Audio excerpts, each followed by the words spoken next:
Hello everyone, আসসালামু আলাইকুম। Welcome back to my channel. আজকে আপনাদের আবারও স্বাগতম জানাচ্ছি আমার নতুন একটি ভিডিওতে। আমার আজকের ভিডিওতে থাকছে লোভনীয় স্বাদের আম দিয়ে পেঁয়াজ ঝুরি আচার, আমচুর আম তেল রেসিপি। আশা করি আমার আজকের রেসিপিটি আপনাদের ভালো লাগবে। রেসিপিটি ভালো লাগলে লাইক, কমেন্ট, শেয়ার ও সাবস্ক্রাইব করে পাশে থাকবেন। অলরেডি আমার চ্যানেলটি সাবস্ক্রাইব করে যারা আমার পাশে আছেন সবাইকে অনেক অনেক ধন্যবাদ। এখনও যারা সাবস্ক্রাইব করেননি, ভিডিওটি ভালো লাগলে সাবস্ক্রাইব করে পাশে থাকবেন আশা করি। তাহলে চলুন কথা না বাড়িয়ে আম দিয়ে পেঁয়াজের ঝুরি আচার রেসিপিটি আমি কিভাবে তৈরি করি সেটা আপনাদের সাথে শেয়ার করি। প্রথমে আমি বড় আকারের 3টি আম নিয়েছি। এখন আমি আমের মুখগুলোকে কেটে নিব। আমের মুখগুলোকে কেটে একটি পিলার দিয়ে আমগুলোকে ছিলে নিব। আর এই আমের আচার রেসিপিটি করে কিন্তু আপনারা সারা বছরই সংগ্রহ করে খেতে পারেন। কোনো রকম ভিনেগার দেওয়ার ঝামেলা ছাড়া, রোদে দেওয়ার ঝামেলা ছাড়াই কিন্তু এই আচারটি সারা বছর সংগ্রহ করে রাখা যায়। আপনারা কিন্তু এখন আমের সিজন, এই সিজনে কিন্তু এই আমের ঝুরি আচারটা দিয়ে রেখে সংগ্রহণ করে সারা বছরই খেতে পারেন।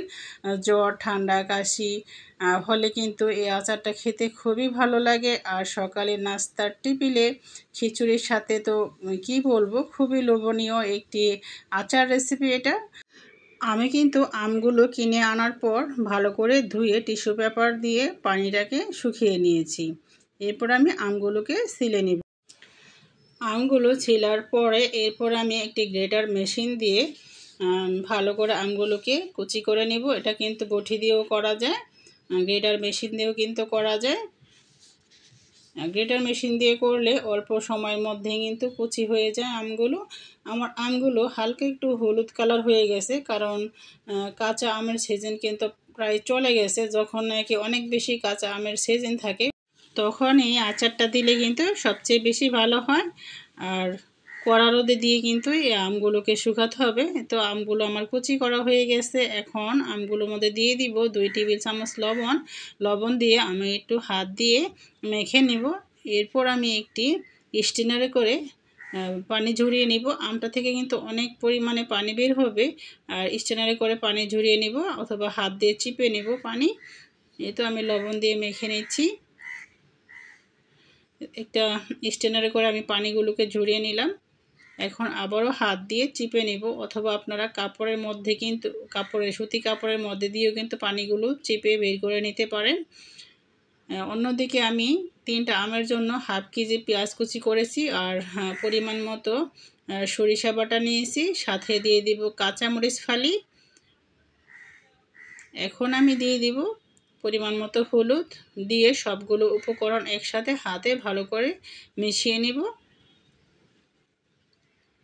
আর যখন নাকি কাঁচা আমের সিজন থাকে তখন আপনারা এই আচারটা দিয়ে বেশি করে দিয়ে কিন্তু সারা বছর সংগ্রহণ করে খেতে পারেন। এই আচারটা এতই লোভনীয় কি বলবো, খেতে কিন্তু খুবই অসাধারণ লাগে গরুর গোশতের সাথে অথবা খিচুড়ির সাথে। এরপরে হচ্ছে আচারের যে তেলটা থাকে সেই তেল দিয়ে কিন্তু মুড়ি মেখে খেলেও কিন্তু খুব ভালো লাগে, গরম ভাতের সাথে দিয়ে খেলেও কিন্তু খুব ভালো লাগে। এই তো আমি ভালো করে হাতে মেখে চুকে নিচ্ছি। অফ ক্যামেরা আমি পরিমাণ মতো একটু সরিষার তেল দিয়ে দিয়েছি। এটা একটা টিপস, সরিষার তেল দিয়ে যদি আমগুলো রোদে শুকান তাহলে কিন্তু আমগুলো কালো হয়ে যাবে না।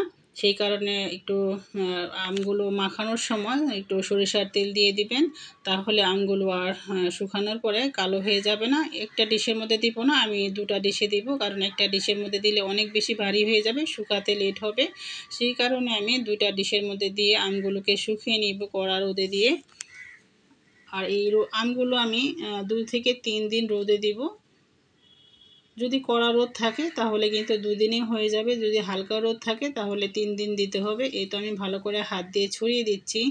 এরপরে আমি কি করব, একটি পাতলা ওড়না দিয়ে ঢেকে দিব আমগুলোকে, যেন মাছি অথবা কোনো পোকামাকড় না পড়ে, ধুলাবালু না পড়ে। সেই কারণে আমি আমগুলোকে একটি পাতলা ওড়না দিয়ে ঢেকে দিব। ওড়নার দুপাশে কিছু দিয়ে ভাঁজ দিয়ে রাখবো যেন বাতাসে ওড়নাটা উড়ে না যায়। আর এই তো 3 দিন আমি রোদে শুকিয়ে নিয়েছি। শুকানোর পরে দেখেন আমচুরগুলো কেমন হয়েছে। আমচুরের মধ্যে কিন্তু পানি নেই, আর আমগুলো কিন্তু বেশি শুকাতে যাবেন না, তাহলে কিন্তু আচারটা খেতে ভালো লাগবে না। 2 থেকে 3 দিনই শুকিয়ে নেবেন। এই তো একদম কিন্তু পানি শুকিয়ে গিয়েছে আম থেকে, একটু পানিও কিন্তু নেই। বন্ধুরা, আরেকটি টিপস, আম দিয়ে পেঁয়াজের ঝুরি আচার কখন দিবেন? যখন নাকি অনেক বেশি রোদ থাকে, ওয়েদার ভালো থাকে, তখন কিন্তু এই আচারটা দিয়ে রাখবেন। না হয় কিন্তু এই আচারটা কখনোই দিবেন না। ওয়েদার ভালো না থাকলে কিন্তু এই আচারটা কখনোই ভালো হবে না। অন্যদিকে চুলায় একটি প্যান বসিয়ে আমি এখন দিয়ে দিব 1/2 কেজি সরিষার তেল। আচার মানে সরিষার তেল। তেলের মধ্যে এখন দিয়ে দিব 1 কাপ দেশি রসুন। আর এই রসুনটা কিন্তু আপনারা আমের সাথে শুকিয়ে নিতে পারেন। এখন দিয়ে দিব 10-12টি শুকনা মরিচ। আমি একটু মরিচের পরিমাণটা কিন্তু বাড়িয়ে দিয়েছি। এখন দিয়ে দিব আধ ভাঙ্গা পাঁচফোড়ন। আমি পাঁচফোড়নটাকে ভেজে তারপরে আধ ভাঙ্গা করে নিয়েছি। আর তেলটা যখন গরম করবেন রসুন দিয়ে, তখন কিন্তু চুলাটাকে একদমই লো আঁচে করে রাখবেন। না হয় কিন্তু তেলের ফেনা উঠে তেলগুলি উপরে চলে আসবে, আর মশলাগুলো কিন্তু পুড়ে যাবে।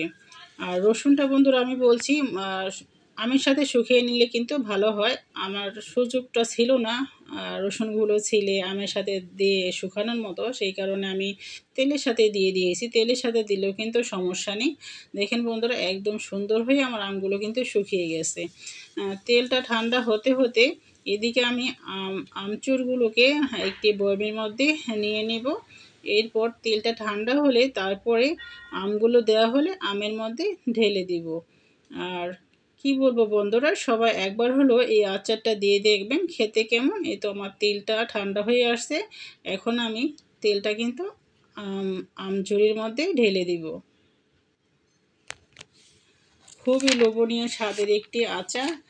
না খেলে কিন্তু মিস করবেন। সবাই একবার হলো এই আমের আচারটা ট্রাই করবেন খেতে কেমন। এটা কিন্তু সারা বছরই সংগ্রহ করে খাওয়া যায় এই আমের আচারটা।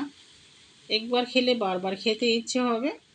তাই বন্ধুরা, একবার হলো চেষ্টা করবেন আচারটা দিয়ে খাওয়ার জন্য। আর রসুনগুলোকে চাবেন, বড় রসুন হলে কুচি করে তারপর আমের সাথে দিয়ে শুকিয়ে নেবেন।